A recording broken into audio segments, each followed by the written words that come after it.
Hello നമസ്കാരം, ഏവർക്കും പുതിയ വീഡിയോയിലേക്ക്. ഗോട്ട് എന്ന ചിത്രത്തിൻ്റെ ഫസ്റ്റ് റെസ്പോൺസ് ഇപ്പോൾ ഇതാ പുറത്തുവന്നിരിക്കുകയാണ്. ആര് അപ്ഡേഷനാണ് എന്നൊരു വീഡിയോ ഭാഗത്ത്. വീഡിയോയിലേക്ക് മുൻപ് വീഡിയോ ലൈക്ക് ചെയ്യുക, ചാനൽ സബ്സ്ക്രൈബ് ചെയ്യാൻ വേണ്ടി ശ്രമിക്കുക.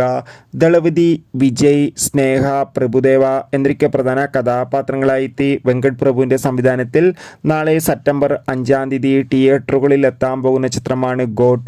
എല്ലാ സിനിമാ പ്രേമികളും ഒരേപോലെയാണ് ഗോട്ട് എന്ന ചിത്രത്തിൻ്റെ ഓരോ അപ്ഡേഷനും അറിയാൻ വേണ്ടി കാത്തിരുന്നത്. അങ്ങനെ കാത്തിരിപ്പിനൊടുവിൽ ഗോട്ട് എന്ന ചിത്രത്തിൻ്റെ ഫസ്റ്റ് റെസ്പോൺസ് ഇപ്പോൾ പുറത്തുവന്നിരിക്കുകയാണ്. ചിത്രത്തിൻ്റെ സെൻസർ റിപ്പോർട്ടാണ് പുറത്തുവന്നുകൊണ്ടിരിക്കുന്നത്.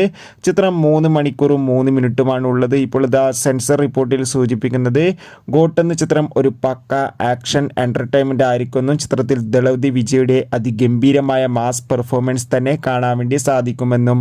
എന്തായാലും കാത്തിരിക്കാം. കൂടുതൽ അപ്ഡേഷൻ അറിയാൻ വേണ്ടി എത്ര പേരാണ് ഗോട്ട് എന്ന ചിത്രത്തിൻ്റെ റിലീസിനായി കാത്തിരിക്കുന്നത് കമൻറ്റ് ചെയ്യുക.